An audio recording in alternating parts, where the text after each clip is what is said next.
Siempre que leo la Biblia me pregunto algo. ¿Cómo es posible que las personas que están ahí hayan hecho lo que hicieron? No sé si me explico con mi pregunta. Por ejemplo, yo veo la vida del apóstol Pablo y digo, bueno, este hombre viajó por tantos lados, era tan inteligente, sufrió tantas cosas. ¿Cómo es posible eso? ¿Cómo un cristiano puede llegar a ese punto? ¿Qué es lo que lo mueve? Ujú.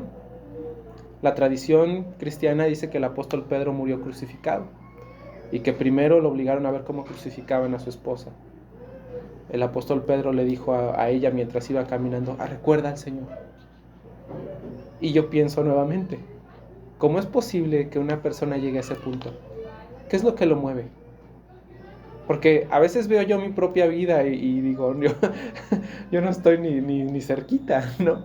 Hay muchas cosas en las que sigo fallando, pero como dijo Matthew Henry, un predicador antiguo, no soy lo que debiera ser, no lo soy, pero por la gracia de Dios no soy lo que era. Dios me ha cambiado. ¿Cómo avanzamos? ¿Cómo llegamos a ese punto? ¿Qué hay detrás de la mente de los apóstoles? Yo veo también la vida del Señor Jesús y tú vas a decir, Carlos, pero el Señor Jesús era Dios mismo, ¿no? Sí, sí, sí, pero recuerda que Él también era completamente hombre. Las mismas tentaciones, los mismos problemas que tú y yo tenemos. No era un hombre rico, tú y yo no somos ricos. El Señor Jesús sabe lo que es tener poca despensa, ¿no? Él lo sabe. ¿Cómo es que el Señor Jesús, teniendo los mismos problemas que tú y yo tenemos, tuvo una vida como la que tuvo? Y eso siempre me ha llamado la atención y yo creo que esa debería de ser una pregunta que todo cristiano que desea ser obediente se haría. Por lo menos un cristiano que desea avanzar en su fe, ¿no? La verdad es que los apóstoles no son marcianos. Nosotros podemos, por la obra del Señor Jesús, tener los mismos recursos que ellos tenían, y de eso se trata la prédica de hoy. Antes de empezar a tratar de desenmarañar todo esto, quisiera que analicemos la vida del Señor Jesús un momento. ¿Te parece? La vida del Señor Jesús, especialmente donde nos quedamos en su crucifixión y su resurrección. ¿Ok? La cruz era una cosa completamente espantosa. Piénsalo por un momento. Si tú vieras cómo crucifican a alguien, tal vez te desmayarías. O sea, el hombre está siendo traspasado por unos clavos de este pelo, grandotes. Está ahí colgando, jadeando, luchando por no morir. Y no nada más está colgado ahí. Lo han lacerado, sus músculos están desgarrados, su carne cuelga, sus huesos se ven. Y está ahí este hombre colgando, luchando por su vida, tratando de no ahogarse. Si tú eres como yo, de estómago sensible, incluso hasta en las películas, cuando nosotros vemos algo así, como dices, ¡ay, no, no, no, no, no, no, no! La verdad es que la cruz era una cosa horrorosa, horrorosa. Pero cuando pensamos en la vida del Señor Jesús, nosotros recordamos que Jesús se ofreció para hacer eso. Nadie lo obligó. ¿O sí? De hecho, Él mismo fue el que dijo en Juan 10:18, nadie me quita mi vida. Nadie me quita mi vida, yo de mí mismo la pongo y tengo poder para ponerla y tengo poder para volverla a tomar. Y hemos pensado en este versículo ya por 2 semanas, ¿verdad? Así entre pequeños cachitos pero hoy quiero que pensemos nuevamente en esto. Nadie me quita mi vida. El Señor Jesús no murió por culpa del Sanedrín, ni por culpa de Pilato. Él dijo, yo pongo mi vida. Yo me ofrezco, como si dijera eso, ¿no? Yo quiero hacerlo. Esto nace de mi corazón, de mi voluntad. Podríamos parafrasear así las palabras del Señor Jesús. Nadie me quita mi vida, yo la pongo. Yo la ofrezco para hacer eso. Sería injusto decir entonces también que la cruz fue toda su humillación. La verdad es que no, la vida del Señor Jesús fue de humillación tras humillación. Y su humillación comenzó naciendo, al hacerse hombre como nosotros, y naciendo en un pesebre, en un pueblito, llamado Belén. A partir de ahí su humillación solamente creció y creció. La cruz es solamente el clímax de su humillación. Entonces los judíos no estaban a cargo de su crucifixión, él lo estaba. Y es que según Mateo, el Señor Jesús dijo que tenía a su disposición 12 legiones de ángeles, 72,000 ángeles que él en cualquier momento podía pedir a su Padre y su Padre enviaría a su rescate. Él no estaba indefenso. Él no estaba sin salida. Él podía ser protegido si quería. Pero piensen esto. El Señor Jesús decidió permanecer en esa humillación, siendo escupido, golpeado, odiado. El Señor, cada segundo que estuvo colgado en la cruz, decidió voluntariamente permanecer ahí, en cada jadeo, en cada clavo. Él permaneció ahí porque quiso. Él fue humillado y él murió. Él sacrificó su vida. La vida más valiosa del universo. La vida del unigénito Hijo de Dios, del perfecto Hijo de Dios, fue sacrificada en la cruz. Y fue sacrificada, esta vida valiosísima, lo más valioso del universo entero, fue sacrificado por las personas más indignas de todas, por las menos merecedoras de todas, por ti y por mí. Y esto es algo chocante. Esto es algo chocante. Porque usualmente nosotros no pensaríamos en darle algo bueno a una persona mala. ¿Cierto? Nosotros pensaríamos en darle algo bueno a una persona buena. El apóstol Pablo también lo pensó y escribió esto en Romanos 5. Escucha, Romanos 5:7 dice así: porque Cristo, cuando aún éramos débiles, a su tiempo murió por los impíos. Ciertamente apenas moriría alguien por un justo. Con todo, dice él, pudiera ser que alguno osara morir por el bueno. Si no le entendiste, te lo explico de otra manera. Pudiera ser que alguien quisiera morir por una persona que es buena gente. Que se ofreciera a ofrecer por alguien que pues ha hecho mucho bien o que es capaz de hacer mucho bien. No nosotros. Porque continúa el texto, dice: mas Dios muestra su amor para con nosotros, en que siendo aún pecadores, Cristo murió por nosotros. Nadie moriría por alguien malvado. Sería muy difícil de ver que alguien alegremente sacrificara algo de tanto valor por la vida de una persona terriblemente malvada. Sería muy difícil de ver. Pero el Señor Jesús lo hizo. Y la Biblia llama esto amor. Mas Cristo muestra su amor, mas Dios muestra su amor para con nosotros, en que siendo aún pecadores, Cristo murió por nosotros. El Señor Jesús hizo algo impensable. Casi nadie muere por un bueno. Es más, no hemos visto recientemente aquí en la ciudad la historia de que alguien murió, se sacrificó por alguien bueno. Mucho menos de que alguien se sacrificó por alguien malo. Pero en la Biblia sí lo vemos, y es la vida y la historia del Señor Jesús. La pregunta es: ¿cómo es esto posible otra vez? ¿Cómo es esto posible? ¿Cómo se llega al punto en el que Cristo, el Hijo de Dios, hace un sacrificio infinito, con amor infinito, por personas infinitamente inmerecedoras de ese amor y de ese sacrificio? ¿Cómo lo hizo? Siendo completamente hombre como tú y yo. ¿Cómo podríamos tú y yo hacerlo? Y no nada más porque nace de nuestro buen corazón, es un mandamiento del Señor Jesús. Ámense como yo los he amado, dijo a sus discípulos. ¿Cómo se hace eso? ¿Cómo se hizo? ¿Cómo puedo yo crecer así? ¿Cómo puedo yo avanzar así? Quisiera darte la respuesta que nos da Hebreos, ¿ok? Si tú vas a la carta de los Hebreos en el capítulo 2, en el versículo 12, dice lo siguiente: por el gozo puesto delante de él, sufrió la cruz. Por el gozo puesto delante de él, sufrió la cruz. Hebreos 12:2. Me gusta cómo dice la traducción en inglés, porque la traducción en inglés dice endure, no dice sufrió, sino endure. Y endure tiene que ver con perseverar, con sí sufrir, pero seguir hasta el final. Sufrir con paciencia, sin rendirse. El Señor Jesús sufrió la cruz de ese modo. ¿Por qué lo hizo?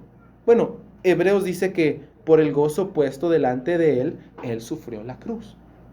La pregunta entonces, que tal vez tú te estás haciendo ahora, es, bueno, ¿y qué es ese gozo? ¿No?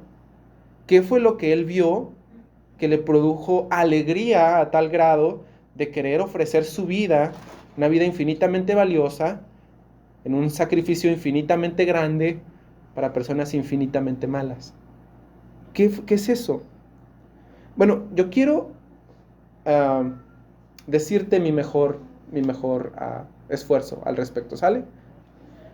Y yo creo que nosotros podemos tener una respuesta más o menos en Juan 10:18, lo que leíamos hace ratito. Escucha lo que él dijo: nadie me quita mi vida, yo de mí mismo la pongo, tengo poder para ponerla y tengo poder para volverla a tomar. Él sabía que la cruz no era el fin de su vida.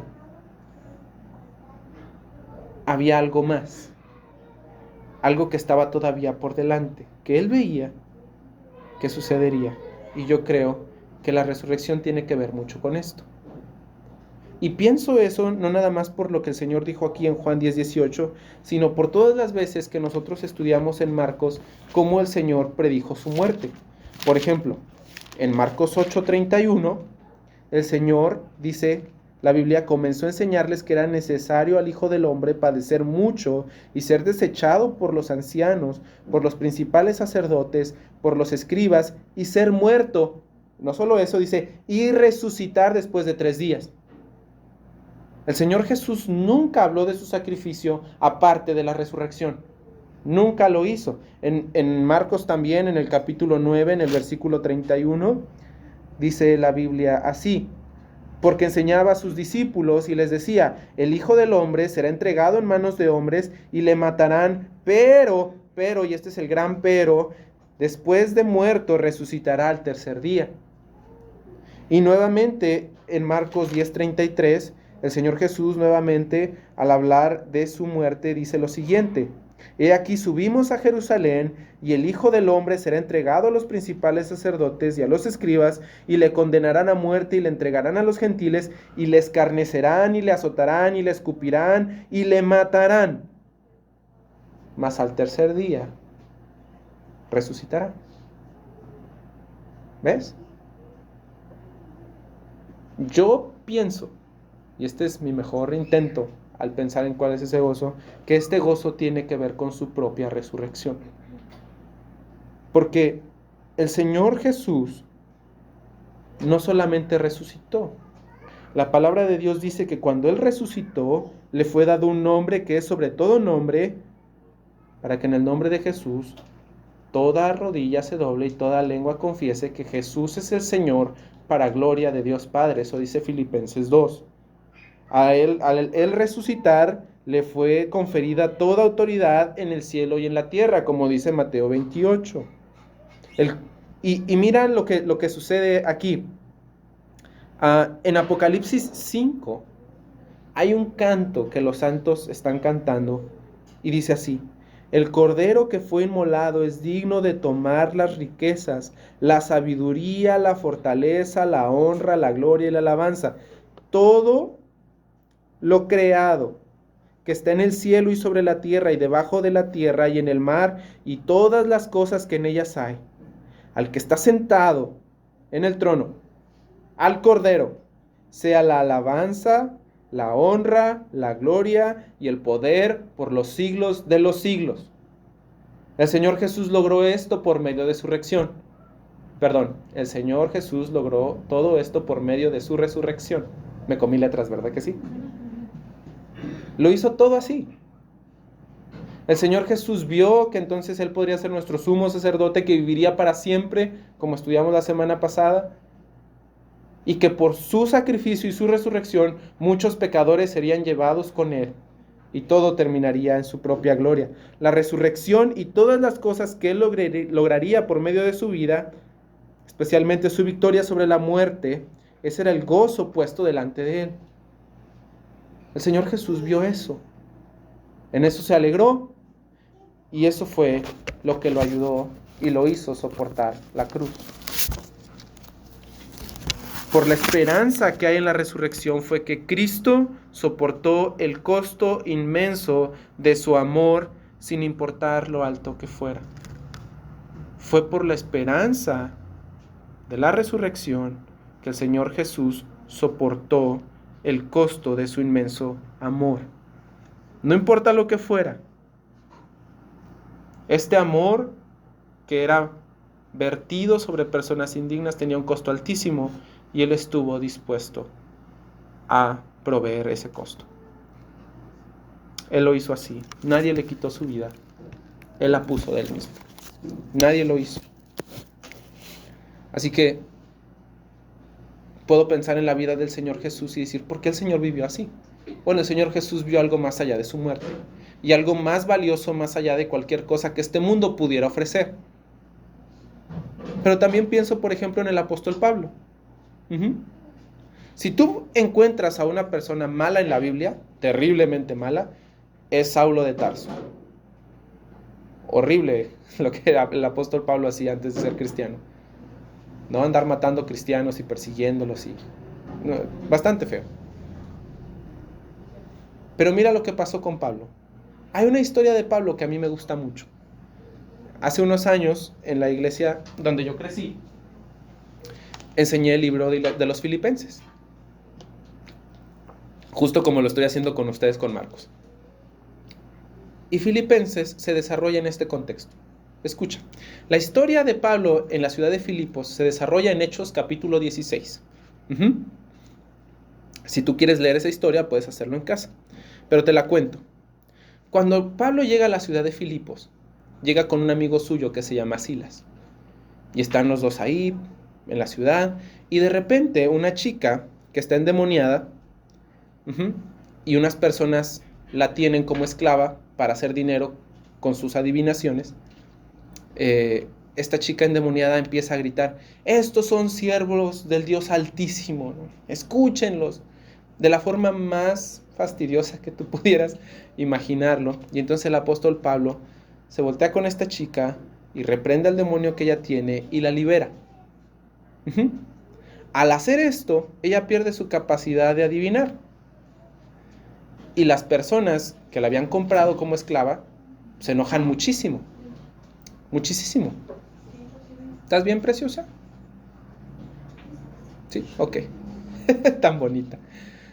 Pierde su y se enojan muchísimo. Entonces lo llevan a las autoridades y con mentiras convencen a las autoridades de, sin juicio, castigar a Pablo. Le quitan su ropa y medio desnudo lo azotan con varas, lo llevan a la cárcel, lo ponen en el hoyo más profundo, que las cárceles de Roma no son como las cárceles de nosotros. Estaban en un hoyo, sin ventilación, sin drenaje, sangrando, heridos, ahí. Les ponen las piernas en un cepo. Un cepo son estas cosas de madera que te ponen en los tobillos, y así, pero que te ponen. Ellos están en un cepo, adoloridos, golpeados, avergonzados, sufriendo una injusticia. Y ellos están cantando. A la mitad de la noche, Pablo y Silas están cantando. ¿Cómo es esto posible? ¿Qué están pensando? Y la Biblia dice que ellos cantaban himnos. No cantaban salmos, cantaban himnos. O sea, canciones, aparte de los salmos, como las que nosotros cantamos aquí, pero no tenían un himnario ahí, no tenían una proyección de computadora. Ellos estaban cantando desde el corazón, ellos sabían la letra y ellos estaban cantando. A medianoche, ahí. ¿Cómo es eso posible? Y me lo pregunto porque, y te lo pregunto a ti, Porque cuando a mí me va mal y yo sufro injusticias y estoy avergonzado, lo último que me pasa por la cabeza es cantar. Usualmente me quejo y estoy enojado y frustrado. Y usualmente mi corazón brinca y grita, ¡oh, venganza! ¿No? ¡Justicia! Pero ellos están cantando. Están cantando. ¿Qué les está pasando por la cabeza? ¿Qué sienten en el corazón? ¿Qué es lo que ellos están viendo que tú y yo a veces no vemos? ¿Qué es? ¿Qué es lo que ellos han entendido que tú y yo a veces no entendemos? Tal vez ustedes podrían pensar que esto fue lo único que pasó el apóstol Pablo, pero la verdad es que no. Y deja tú. No es como que obligaran al apóstol Pablo a irse de ciudad en ciudad predicando el evangelio. Él quiso hacerlo. Por el bien de los escogidos de Dios que no habían sido salvos y por el bien de la iglesia misma, el apóstol Pablo fue de ciudad en ciudad, de pueblo en pueblo, hasta evangelizar todo el mundo conocido de su época. Y él dijo lo siguiente en 2 Corintios 11. 2 Corintios 11, 23, 27. Escucha, él dijo, si alguno se cree obrero de siervo de Cristo, yo más, dijo. Porque en trabajos he sido más abundante. Y luego dice, en azotes, escucha esto, sin número. En cárceles, no está diciendo en la cárcel, en cárceles, más. En peligros de muerte muchas veces. He recibido 5 veces 39 azotes. Porque las personas pensaban que a los 40 azotes las personas se podían morir. Para que no se murieran les daban 39.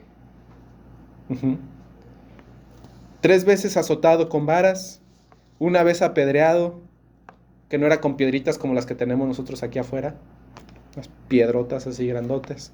Lo dejaron medio muerto, pensaron que se había muerto.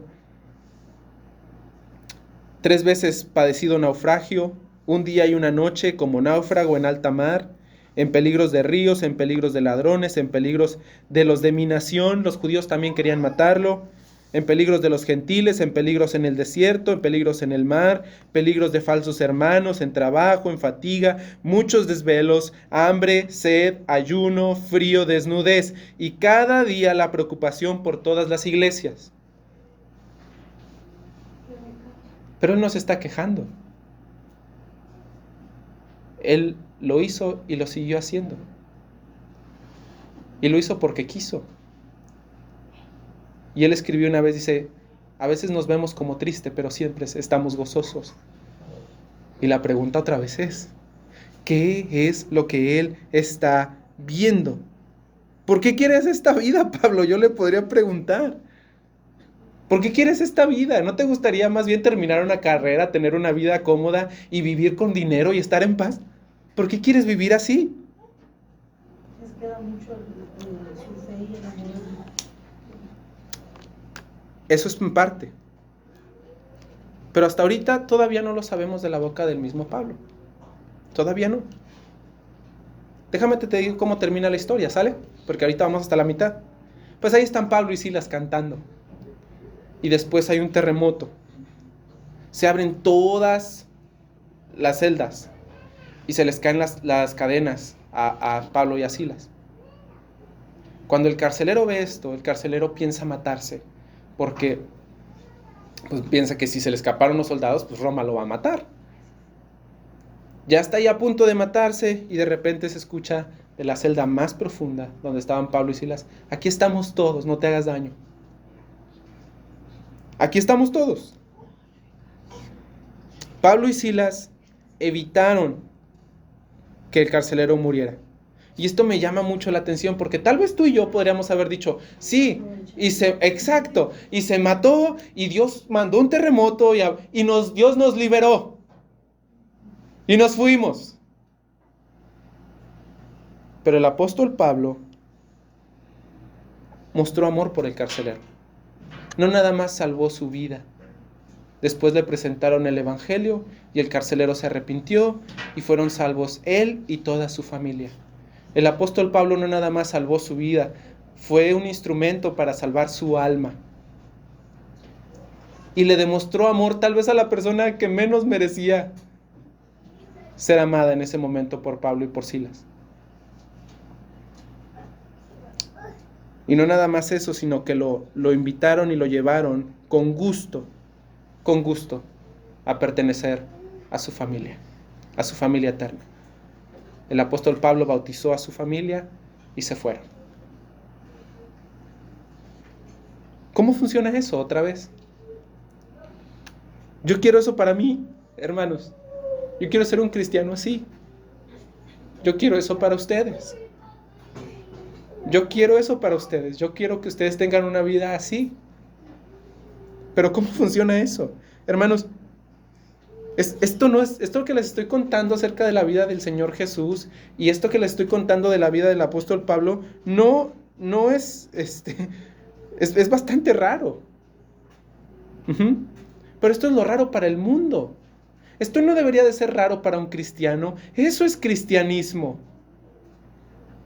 De eso se trata ser cristiano. De amar a Jesús, imitar a Jesús, seguir a Jesús. Al Jesús completo. No nada más al Jesús que te da milagros y te trata bonito, sino al Jesús también que fue odiado y que fue lastimado sin culpa. Caminamos por donde Él caminó. De eso se trata ser cristiano y abrazamos todo lo que Cristo es. No nada más el dador de bendiciones y el Salvador, también el Señor de todo, mi Señor, mi amo, porque me compró con su sangre. De eso se trata el cristianismo. Hermanos, eso es lo común. Lo que es raro, hermanos, es tolerar nuestro pecado. Lo que es raro, hermanos, es ser perezosos. Lo que es raro, hermanos, es ser indiferentes a Cristo y a sus mandamientos. Eso es muy raro. No hay cristianos así. Es raro murmurar contra otros. Eso sí es raro, hermanos. Pablo y el Señor Jesús nos demuestran de lo que se trata el cristianismo. Pero todavía no sabemos del apóstol Pablo qué es lo que él ve, qué es lo que él ha entendido.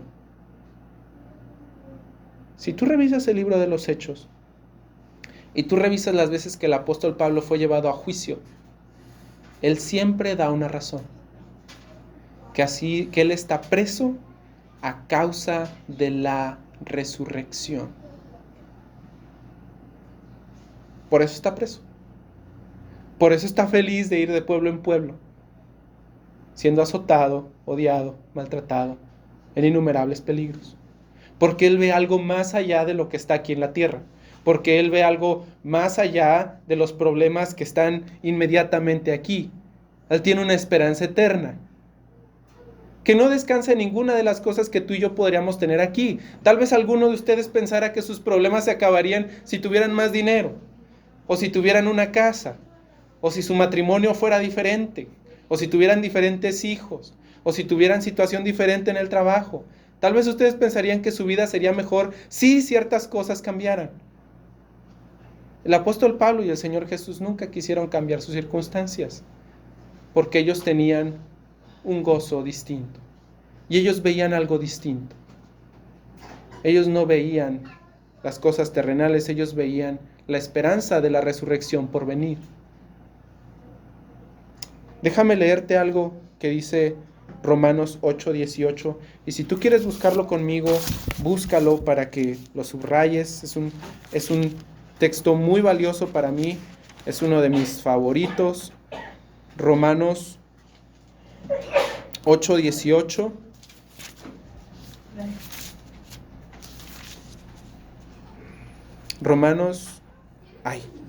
Estoy en Juan. Romanos 8:18.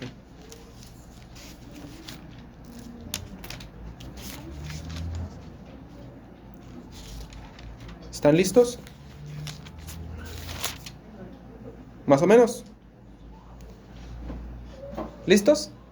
Escucha con atención. Pues tengo por cierto que las aflicciones del tiempo presente no son comparables con la gloria venidera que en nosotros ha de manifestarse. Las aflicciones presentes no se comparan con lo que está por venir. No. Ni de cerca. no son comparables. Ni siquiera puedo compararlas porque lo que nos espera es muchísimo mejor que nuestras aflicciones presentes. Muchísimo mejor. Mira lo que dice 2 Corintios 4:17. Segunda a los Corintios 4:17. Está ahí despuesito de Romanos.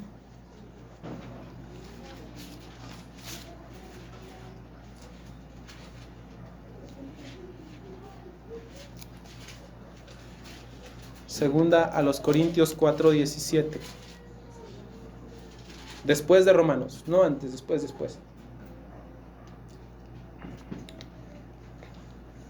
Algo que les he animado a hacer es que si ustedes están batallando, o si de repente voy muy rápido con los textos y tienen su cuaderno, apúntenlo y luego lo buscan en casa, no hay problema. Pero 4:16. 17. 4:17.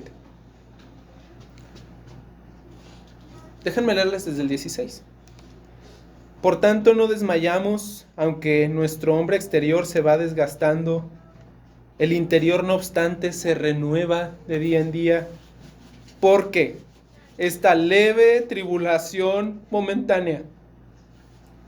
Cuando tú lees los dolores de Pablo y las aflicciones de Pablo, tú podrías pensar en todo en menos leve, ¿cierto?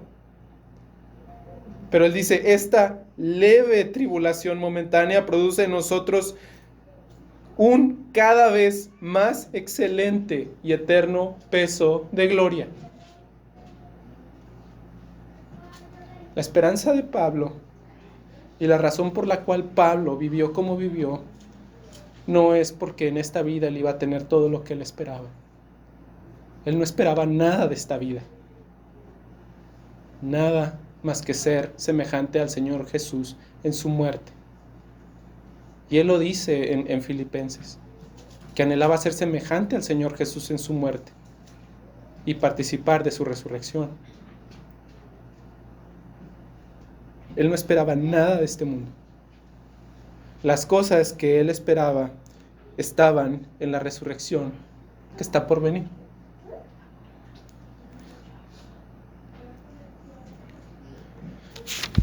Ya casi termino. Entonces, ¿qué tiene que ver esto con lo que les decía con ustedes? ¿Qué de la resurrección y tu vida aquí? Bueno, yo quisiera que tú vieras lo mismo. Ahora mismo recuerdo un versículo en Colosenses 3, dice, hermanos, si alguno de ustedes ha resucitado con Cristo, los que hemos sido bautizados, damos fe de que hemos renacido, ¿verdad? A una nueva vida. Que estábamos muertos en nuestros pecados, pero Dios nos ha salvado y ahora estamos vivos para Él, ¿cierto? Entonces Él dice, si ustedes han resucitado con Cristo, busquen las cosas de arriba, donde está Cristo sentado a la diestra de Dios. Pongan la mira en las cosas de arriba, no en las de la tierra. Porque ustedes están muertos a este mundo y su vida está escondida con Cristo en Dios. Busquen las cosas de arriba. Ahora, la pregunta es, ¿cómo le hago? ¿Cierto? ¿Cómo le hago yo para buscar las cosas de arriba? Bien, para ayudarnos a pensar en eso, quisiera que revisáramos las palabras del Señor Jesús en Lucas 14.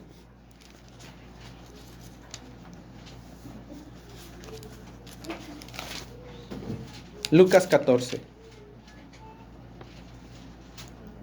Lucas 14, 12.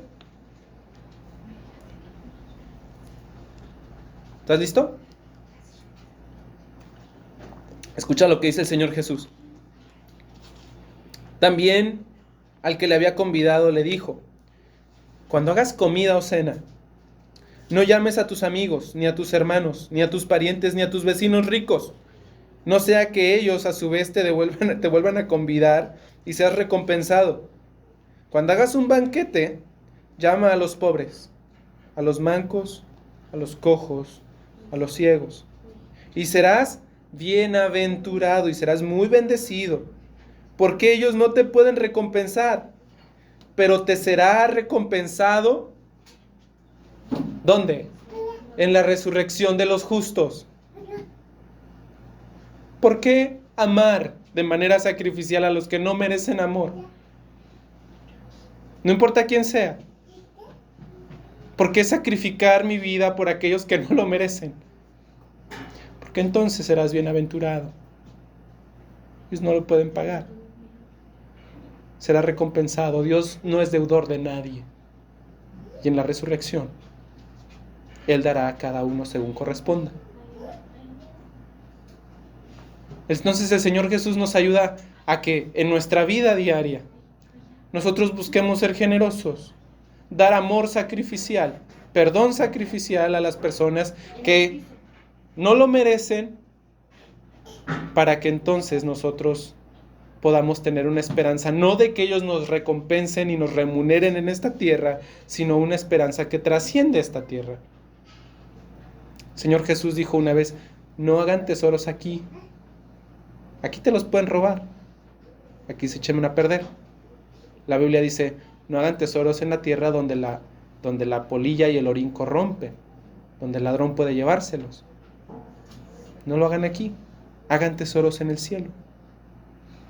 Sé sacrificialmente amoroso con aquellos que no lo merecen. Señor Jesús nos ayuda con esto. Y tal vez tú pienses y digas: ay, no. Es que tú no sabes. Tú no sabes. Tú no sabes lo que me han hecho. Tú no sabes lo que me han dicho. ¿Yo por qué le voy a andar hablando bien a los que me tratan con la punta del pie? Yo no voy a andar de tonto de ellos. No voy a andar de dejado. No, hombre. Olvídalo. Si eso es así, entonces nosotros deberíamos de repensar qué es lo que de verdad pensamos del Señor Jesús. Considéralo. Mira, déjame leerte algo que dijo el Señor Jesús, ¿ok? El Señor Jesús dijo esto, escucha. Son muy bendecidos, muy felices, muy dichosos, son bienaventurados los que padecen persecución por causa de la justicia, porque de ellos es el reino de los cielos. De ese tipo de personas que son odiadas por hacer el bien, esos son míos. El reino de los cielos no les será dado. Eso no es lo que dice la Biblia. Dice que el reino de los cielos es suyo. Ya es suyo. La Biblia dice literalmente, porque de ellos es en tiempo presente el reino de los cielos. Esa es mi gente. Los que se comportan como yo. Bienaventurados sois cuando por mi causa los vituperen y los persigan y les digan toda clase de mal contra ustedes mintiendo. Si tú te estás preguntando qué es vitupear, es maltratar. Eres bienaventurado cuando te maltraten y te persigan y digan toda clase de mal contra ti mintiendo. Y dice el Señor Jesús: gócense y alégrense, porque su galardón es grande en los cielos, porque así persiguieron a los profetas que fueron antes de ustedes. Gócense y alégrense, porque si la gente los odia por hacer el bien, significa que están caminando por el lugar correcto. Están caminando por donde Él caminó.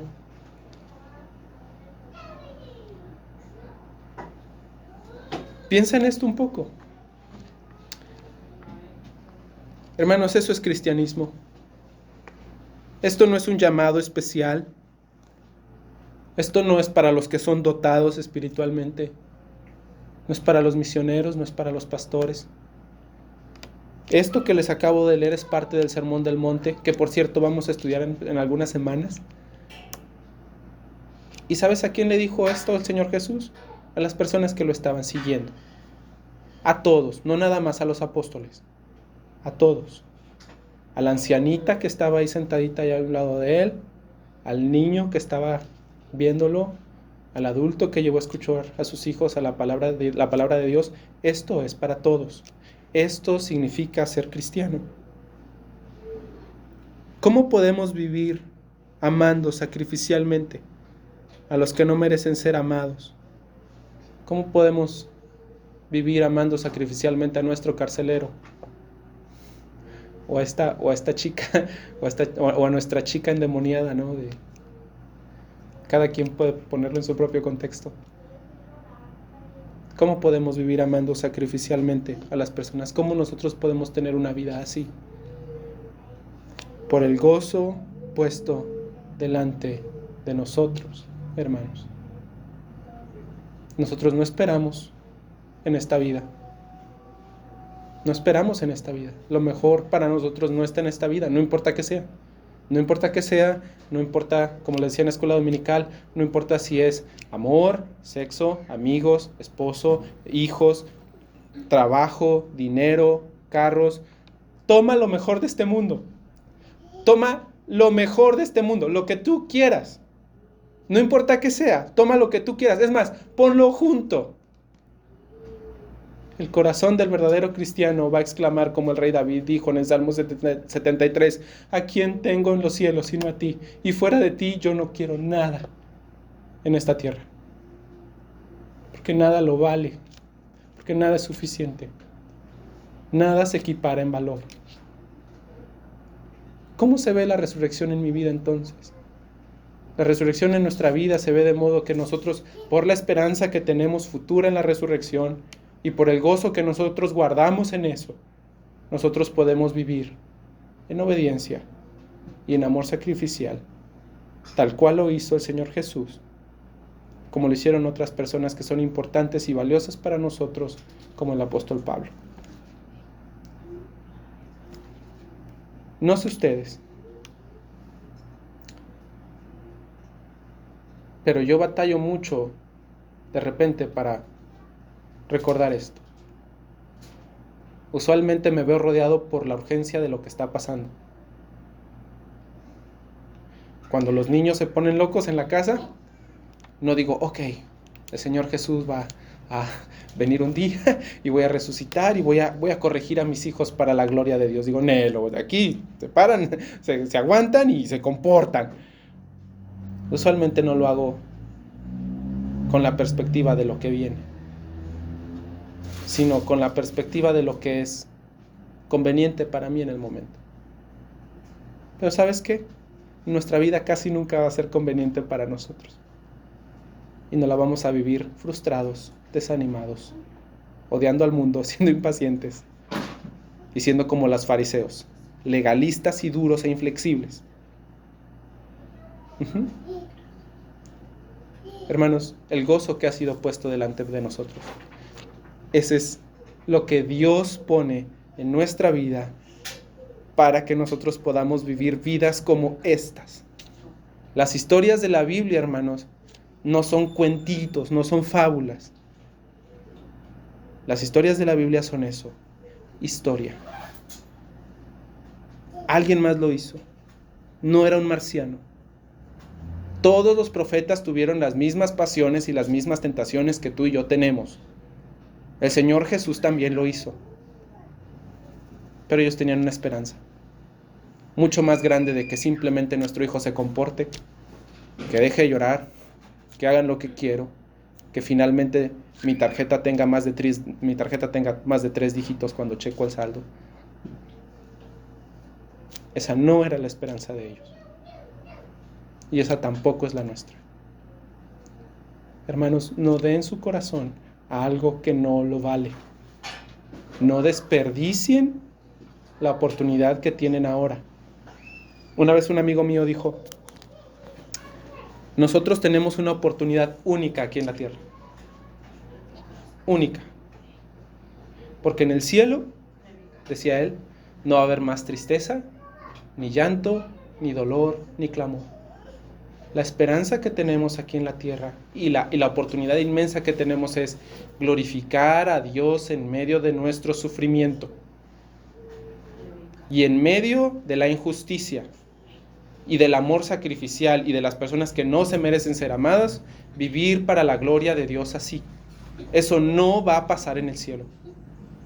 El único lugar donde podemos hacer eso es aquí en la tierra.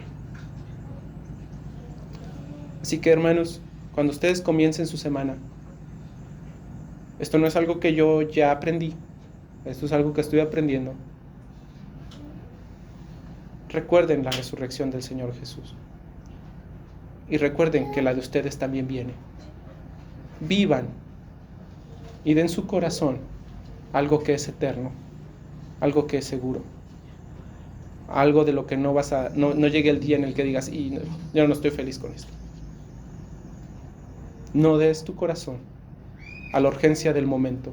No olvides tu resurrección y no olvides la resurrección del Señor Jesús, que asegura la tuya.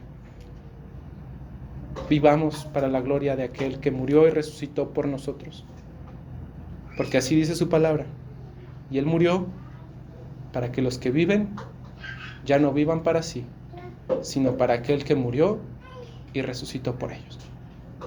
Vamos a orar. Señor, gracias por dejarnos pensar en tu resurrección en estos días. Necesitamos hacerlo más. Muchas de las cosas que hemos escuchado, en las que hemos meditado en estas 3 semanas, hace un tiempo que no lo hacíamos o nunca las habíamos escuchado, pero son tan valiosas. Y Señor, tú sabes lo que cada quien necesita. Por favor, aplica tu palabra al corazón de cada uno de nosotros, según tu propósito y según nuestra necesidad. Por favor, ayúdanos a ser una iglesia santa, una iglesia que viva para tu gloria. Si somos muchos, bien. Si somos pocos, bien. Pero todos santos, limpios y obedientes a nuestro Rey, que eres tú. Amén.